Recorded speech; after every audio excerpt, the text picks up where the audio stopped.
ये पौलुस एक ऐसा व्यक्ति है जो कहता है कि यीशु मसीह स्वतंत्र करता है, यीशु मसीह इस संपूर्ण जो ब्रह्मांड का अधिकारी है, और ये बेचारा खुद जो है वो कैद में है, खुद कोड़े खा रहा है, खुद जंजीरों में जकड़ा हुआ है, खुद घूसे खाता है, खुद मारा मारा फिर रहा है। और ये व्यक्ति जो आप सोच सकते हैं, कभी कभी प्रश्न हम लोग में आता है, अरे हम कैसे सुसमाचार सुनाएं। तो मैं सोचता हूँ कि पौलुस, अगर पौलुस की फिजिकल लाइफ को देखा जाए तो कौन सा आराम, कौन सी सुकूनियत, कौन सा चैन, आज यहाँ कल वहाँ, कहीं यहाँ पकड़ा जा रहा है, कहीं यहाँ कैद है। मैक्सिमम लाइफ उसकी बेचारे की कैद में जा रही है ना। कोई ना कोई उसको मार पीट के, कैद में नहीं है तो लोग मार रहे हैं। तो अगर देखा जाए तो उसके फिजिकल लाइफ, जो बाहरी उसके जीवन को अगर देखा जाए, तभी तो कहता है कि मारे मारे घूमते हैं, जगत की खुरचन ठहराए गए हैं, हमारे साथ ये होता है, हमारे साथ वो होता है, हम बिल्कुल ऐसे हैं जैसे कि मरने वाले हैं, है ना। लेकिन आप जरा सोचो कि ये व्यक्ति सुसमाचार सुना रहा है। अब मुझे पता नहीं आप लोग को ये बात कितनी समझ में आ रही है, या इस बात को कितना आप आनंद पूर्वक समझ पा रहे हैं, या कितना आपको ये बात लग रही है कि हम भी क्या उसी आनंद के खोजी ना हो, हम भी क्या उसी सामर्थ्य के खोजी ना हो जो बाहरी तमाम प्रभावों से मुक्त हो। मुझे पता नहीं आप लोग कितनी गहराई से इस बात को समझ रहे हैं, सुन रहे हैं। पौलुस उसी जीवन में प्रवेश कर गया था जो बाहर के किसी भी चीज़ों से प्रभावित नहीं हो रहा था। कोड़ों से प्रभावित नहीं हो रहा था, जहाज के टूटने से प्रभावित नहीं हो रहा था, नंगे उघाड़े घूमने से प्रभावित नहीं हो रहा था, कोड़े खाने से प्रभावित नहीं हो रहा था, काट में ठोके जाने से प्रभावित नहीं हो रहा था। ये जीवन प्रभावित नहीं होता। ये कौन सा जीवन है भैया? ये कौन सी ऐसी सामर्थ्य है? वो कहता है कि उचित है कि मैं तुम सब के लिए ऐसा ही विचार करूं, क्योंकि तुम मेरे मन में आ बसे हो और मेरी कैद में और सुसमाचार के लिए उत्तर और प्रमाण देने में तुम सब मेरे साथ अनुग्रह में सहभागी हो। कहता तुम लज्जित नहीं हुए, तो तभी तो कहता है कि तुम मेरी जंजीरों से लज्जित नहीं हुए। जैसे कुछ लोग कहते हैं, अरे किसका, तुम यीशु मसीह को मानते हो? अच्छा, वो यीशु मसीह जो क्रूस पे चढ़ा दिए थे, अच्छा, है ना। ये कौन सी सामर्थ्य है? मुझे मालूम नहीं आप वो पॉइंट पकड़ पा रहे हैं कि नहीं पकड़ पा रहे हैं, जो पॉइंट हम समझना चाह रहे हैं। ये कौन सी ऐसी ताकत है, कौन सी ऐसी सामर्थ्य है जो लज्जित नहीं हो रहा है, जो कुड़कुड़ा नहीं रहा है ना, जो बड़बड़ नहीं कर रहा है ना, बल्कि आनंदित हो रहा है, कैद में आनंदित हो रहा है, मार खाने में आनंदित हो रहा है, घसीटे जाने में आनंदित हो रहा है, जहाज टूट रहे हैं, नेचुरल डिजास्टर्स आ रहे हैं, कुछ भी हो रहे हैं, आनंदित हो रहा है। आप भी उसी उसी जीवन में प्रवेश कर जाइए ना, और मैं भी कर जाता हूँ आपके साथ, है ना। क्यों ना हम उसी आनंद को मांग लें, क्यों ना हम उसी जीवन को मांग लें, क्यों ना हम उसी सामर्थ्य को मांग लें जो पौलुस के साथ है और जो फिलिपियों की कलीसिया के साथ है, कि लज्जित नहीं होते, शर्म नहीं खाते, बोलते अच्छा तुम, अच्छा उनके मानते हो, अच्छा अच्छा वो यीशु मसीह को, है ना, वो तुमको अच्छा सुसमाचार सुनाते हैं, अच्छा हाँ वो जेल में है ना। ऐसे पौलुस को लिए बोलते होंगे ना, तुम्हारा यीशु मसीह जिंदा है, यीशु मसीह स्वर्ग और पृथ्वी का मालिक है, तो पौलुस को जेल से छुड़ा ले। और ऐसा नहीं है कि पौलुस और पतरस को जेल से छुड़ाया नहीं गया। So for everything there is a time. Jail में जाने का भी टाइम है, जेल से छुड़ाने का भी टाइम है ना। तो हर समय हर एक थ्योरी काम नहीं करती। परमेश्वर के साथ कोई एक टेक्निक, एक फॉर्मूला काम नहीं करता, इसलिए वो परमेश्वर है। आगे आते हैं, 8वां पद देखते हैं हम लोग यहाँ पर। इसमें परमेश्वर मेरा गवाह है कि मैं मसीह यीशु की सी प्रीति करके तुम सब की लालसा करता हूँ। मैं यह प्रार्थना करता हूँ कि तुम्हारा प्रेम, ज्ञान और सब प्रकार के विवेक सहित और भी बढ़ता जाए। वो कहता है मैं तुमसे प्रीति ऐसे रखता हूँ जैसे मसीह यीशु। मुझे भी लगता है कि मुझ में और आप सब में भी अपने विश्वासी भाई बहनों के लिए यही प्रीति है, और ऐसी प्रीति होनी चाहिए। तो जो एक आत्मा के चलने वाले लोग हैं ना, पवित्र आत्मा के चलने वाले लोग हैं, वो ऐसे ही प्रीति रखते हैं, मसीह यीशु की सी प्रीति, है ना। तो मसीह यीशु की सी प्रीति मसीह यीशु के लोगों के साथ, है ना, वो प्रीति होती ही है, वो होती ही है, नेचुरल है, वो उसको मतलब नेचुरल प्रीति है। तो मैं यही प्रार्थना करता हूँ कि तुम्हारा प्रेम, ज्ञान और सब प्रकार के विवेक सहित और भी बढ़ता जाए। यानी कि मेन चीज यहाँ पर ये है, जो ये स्पिरिचुअली इनसाइट का मतलब है, वो यहाँ पे बताया जा रहा है कि अब जो भी कार्य हैं वो अंदरूनी तौर पे कार्यरत होने चाहिए, यानी कि हमको उसके लिए सोचना नहीं पड़ रहा। बाय डिफॉल्ट नेचर हमारे जीवन में बढ़ते ही चले जा रहे हैं परमेश्वर के कार्य। और वो जो मेजर्स की बात करी जा रही है यहाँ पर, वो उस चीज को लेकर करी जा रही है कि जो परमेश्वर कार्य है हमारे जीवन में बढ़ता चला जाए, यानी कि हम अब शरीर के लिए, जैसे जैसे हम पहले शरीर के लिए सोचते थे, शारीरिक होकर के सोचते थे कि हमको ये कार्य करना है या नहीं करना है, वैसे अब हम शारीरिकता के कार्यों के लिए हम मतलब सोचते, कभी ऐसा अगर ऐसा सिचुएशन आती है तो हम लोग तो सोचते हैं कि झूठ बोलना है या नहीं। और वो चीज सोचने का मतलब ये रहता है कि वो सच्चाई तुरंत निकल रही है मुंह से, सत्य निकल रहा है, झूठ के बारे में सोचने की बात ही नहीं आ रही है। और वो चीज मतलब क्या है, बाय डिफॉल्ट नेचर वो चीज, जैसे कहीं मान लीजिए पहले था कि फंसते थे कहीं पर तो तुरंत खट से झूठ निकलता था, अब तुरंत ये रहता सच निकलता है। तो वो चीज दैट इज कॉल्ड, वो अंदर से मतलब स्वयं अपने आप आ रहा है, उसके लिए हमको सोचना नहीं पड़ रहा है। प्रभु के अनुसार चलने के लिए हमको सोचना नहीं पड़ रहा है। जैसे यीशु के बारे में लिखा, यीशु कहता है वो क्या नाम है, अभी हम लोग आगे जब पढ़ेंगे उसमें क्या नाम है आपका, आई थिंक इब्रानियों में लिखा हो, तुम अपने आप में व्यवस्था हो। वे अपने आप में व्यवस्था है, तो व्यवस्था हम में समा गई है, समाहित हो गई। जैसे स्टार्टिंग में एडम के टाइम में था, जो बस एक कंडीशन थी, तो वो अंदर समाई हुई थी पूरी तरीके से। उनकी बाई कहा जाता है, बाई डिफॉल्ट नेचर उनका जो है वैसा था, स्वभाव से ही वो लोग वैसे थे, बाई नेचर वो लोग वैसे ही थे, परमेश्वर के अनुसार चलने वाले। तो वो चीज हम लोग के अंदर हो जाएगी, यानी कि धीरे, जैसे लिखा हुआ, I continue to pray for your love to grow and increase beyond measures, bringing you in the rich revelation of spiritual insight in all things। so वो वही चीज है। धन्यवाद भैया। Thank you very much Shubham, परमेश्वर बहुत आशीष दे। तो यहाँ पर जो अभी शुभम ने बताया वो इस तरह से है, तो कहता है मैं यह प्रार्थना करता हूँ कि तुम्हारा प्रेम ज्ञान और सब प्रकार के विवेक सहित और भी बढ़ता जाए। यानी कि जो प्रेम है वो ज्ञान और सब प्रकार के विवेक सहित और भी बढ़ता जाए।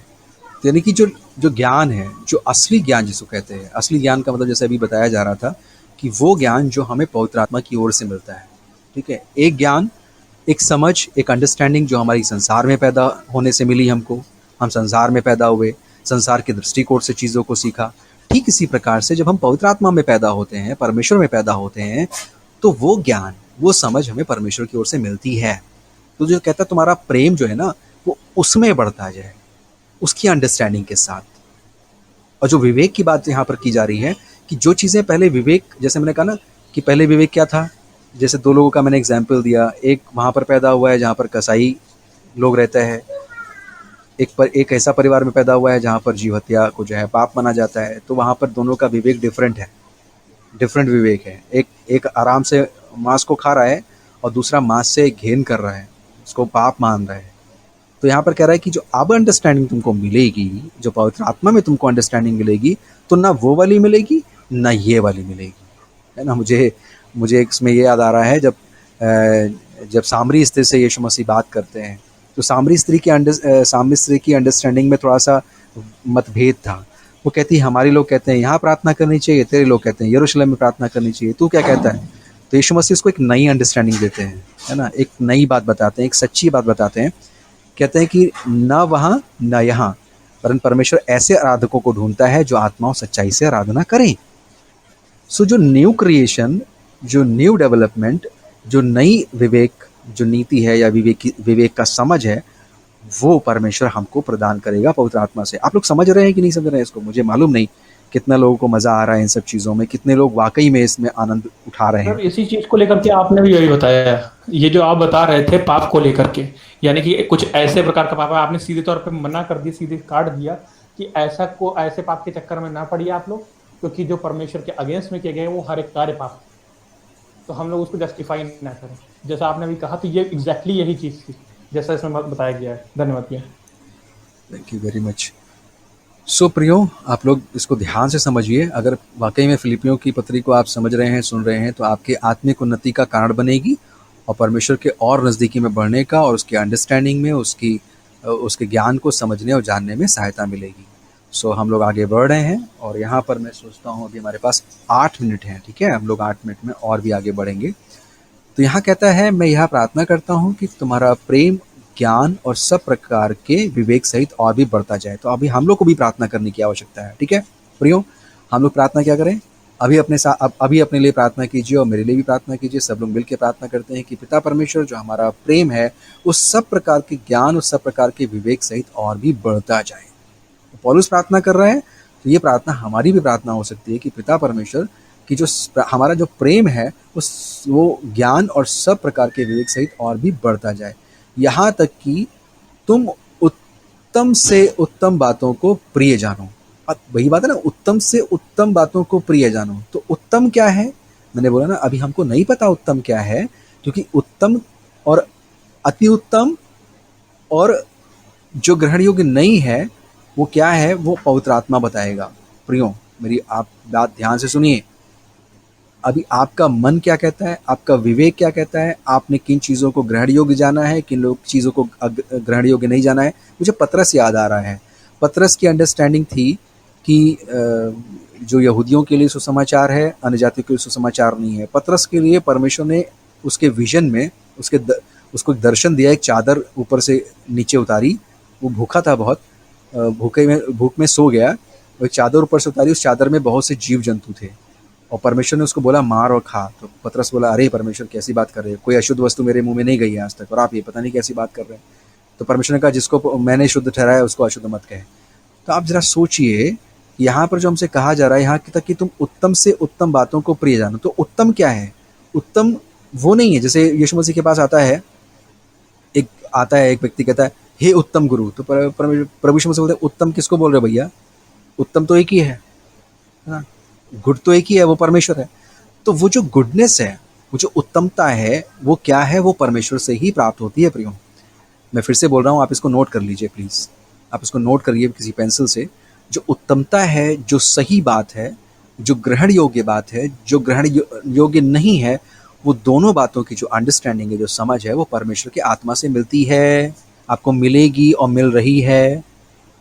प्लीज़ आप लोग नोट कीजिए, ये बहुत ज़रूरी है, ये समझना बहुत ज़रूरी है कि क्या उत्तम है, क्या उत्तम नहीं है, क्या ग्रहण योग्य है, क्या ग्रहण योग्य नहीं है। ये पवित्र आत्मा बताएगा, क्योंकि सत्यता की जो परख है वो परमेश्वर के आत्मा से ही संभव है।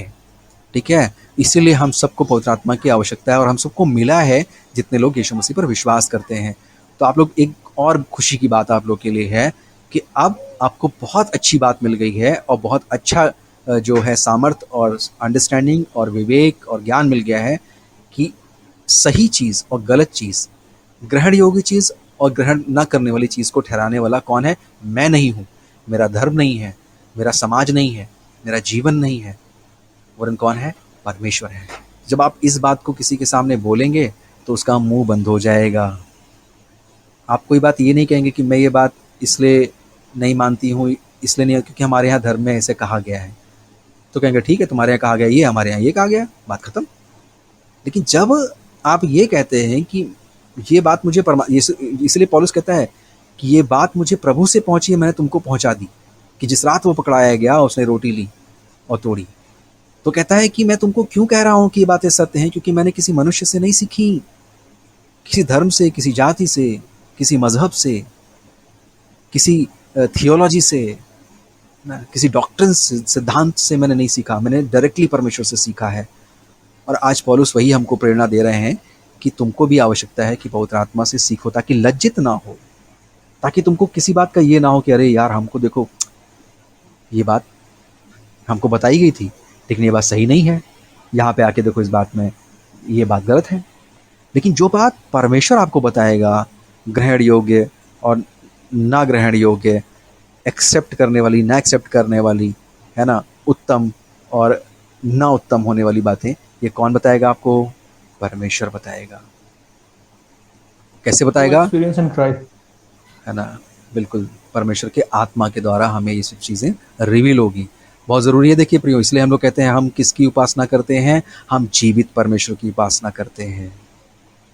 मेरे साथ अपने मन में बोलिए, मेरे साथ अपने मन में बोलिए, मैं जीवित परमेश्वर की उपासना करता हूँ, जो मुझे सब बातें सिखाता है, जो मुझे सब बातें समझाता है। ठीक है, आगे आते हैं 11 पद, जो कि आखिरी पद है आज के अध्ययन का।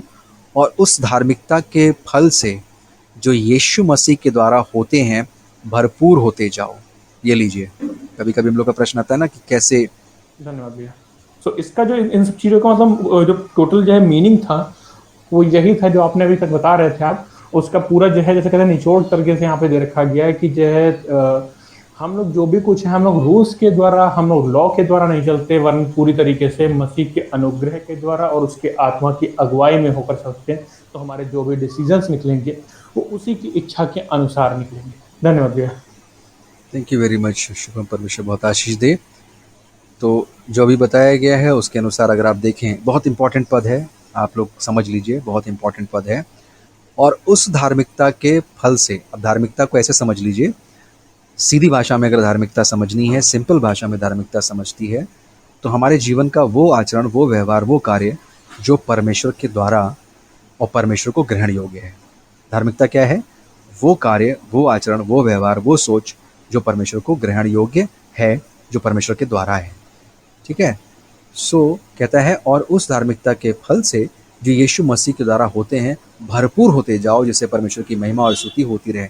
तो हम लोग कभी कभी कहते हैं ना कि हम कैसे व्यवहार करें ना, कैसे व्यवहार करें, कैसे जीवन जिए कि हम हमेशा परमेश्वर के आत्मिक आनंद में, है ना, आत्मिक उन्माद से भरे रहें, शांति से भरे रहें, सुख से भरे रहें, है ना। अभी जैसे हमने प्रारंभ किया था कि ऐसी कौन सी चीज़ पौलुस पौलुस को मिल गई थी, कौन सी ताकत पौलुस को मिल गई थी कि जो बाहर की तमाम बातों से उसको इफेक्ट नहीं कर रही थी।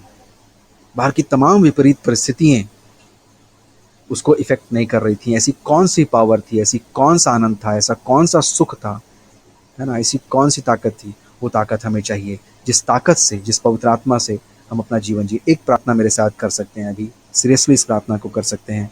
हे पिता परमेश्वर, मुझे आपके पवित्र आत्मा की आवश्यकता है, ताकि जो धार्मिकता के फल हैं वो यीशु मसीह के द्वारा मुझ में हों, जिससे कि मेरा जीवन आपकी महिमा का कारण बनने पाए, है ना प्रियो। और जब हमारा जीवन परमेश्वर की महिमा का कारण बनने पाएगा प्रियो, तो मालूम है क्या फ़ायदा होगा?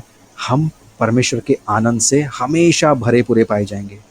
जैसे अभी अभी क्या होता है ना, कितना आलतू फालतू चीज़ों में फंस करके हम अपने जीवन में टूटते हैं, बिखरते हैं, रोते हैं, गाते हैं, है ना, दुखी होते हैं, पीड़ित होते हैं। क्यों होते हैं? सब चीज़ें क्यों हो रही हैं? क्यों? क्योंकि हम बाहर की चीज़ों से प्रभावित हो रहे हैं। और इस बाहर के प्रभाव से, इस झूठे प्रभाव से, इस झूठे व्यवहार और आचरण से मुक्त होने का सबसे अच्छा जो हथियार है, जो ताकत है, वो है परमेश्वर का आत्मा। और आप लोग खुश हो जाइए कि आपको ये मिला है, इसका उपयोग कीजिए। हम सब मिलकर परमेश्वर से प्रार्थना करें कि परमेश्वर, हम इस ताकत का भरपूरी से इस्तेमाल कर सकें, ताकि हमारा जीवन आपकी महिमा और स्तुति का कारण बनने पाए, है ना। ताकि आपकी भाषा, आपकी सोच, आपका चाल चलन जो ऐसा प्रकट हो जाए कि जो वाकई में आपको बहुत आनंद दे, आपको बहुत सुख दे, आपको बहुत शांति दे, है ना। और आपको तमाम प्रकार की कुंठाओं से, दबाव से, है ना, पीड़ाओं से, डिप्रेशन से निकाल करके एक ऐसी स्थिति में, एक ऐसे रियल में पहुंचा दे जहां पर आप आनंद से उछल रहे हों, आनंद से कूद रहे हों, सुखी हो रहे हैं। जैसे पौलुस के, जैसे मुझे लगता है जब चेले मार खाते हैं, जब जब उनको गालियाँ पड़ती हैं, तो कहते हैं कि अच्छा हुआ, खुश होते हैं। वो लिखा है खुश होते हैं वो, कि चलो हम मसीह के कारण सताए तो गए। मैं बोलता हूँ प्रियो, ये वचन जो है वाकई में सामर्थ्य के वचन है प्रियो। ये झूठी बातें नहीं है। यहाँ अच्छी अच्छी बातें नहीं आपको मिलेंगी कि यहाँ पर अच्छी अच्छी बातें बोलने के लिए। ये सामर्थ्य का वचन है जो हमें ताकत देता है, जो हमें बदल देता है और हमें परमेश्वर में एक नई सृष्टि बनाता है, ताकि हम उसकी स्तुति और महिमा के कारण बन सकें। सो परमेश्वर आप सबको बहुत आशीष दे। आज के अध्ययन के लिए हम परमेश्वर का धन्यवाद करते हैं।